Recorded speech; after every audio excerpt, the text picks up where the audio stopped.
L'industrie a-t-elle le dernier mot, donc l'industrie pharmaceutique a-t-elle le dernier mot sur le prix des médicaments, Éric? Alors la réponse est non, très clairement.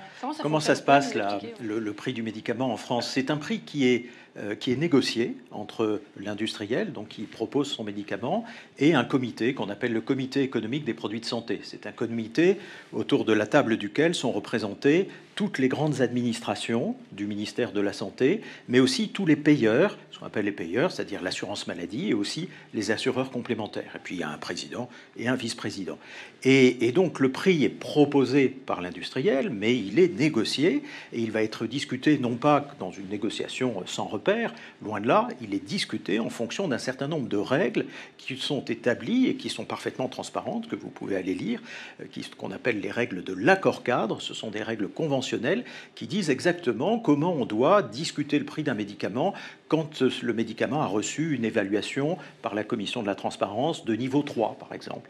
C'est-à-dire qu'elle est considérée comme une grande innovation, ou au contraire, quand c'est un progrès, un petit progrès, ou au contraire, quand ce médicament n'apporte pas de progrès, mais a d'autres qualités. Donc vous voyez, il y a un corpus de règles qui définit les conditions dans lesquelles on va négocier le prix du médicament avec le comité économique. Et puis à la fin, où on est d'accord, et à ce moment-là, il y a un accord conventionnel qui est signé, ça devient le prix officiel du médicament, où on n'est pas d'accord, et l'industriel peut toujours dire, bien, je ne commercialise pas ce médicament à ces conditions, c'est rarissime, pour ne pas dire que ça n'arrive pratiquement jamais, ou bien le comité économique impose le prix du médicament. Mais in fine, le prix du médicament que vous voyez est publié au journal officiel de la République, et c'est le ministre qui signe le prix du médicament.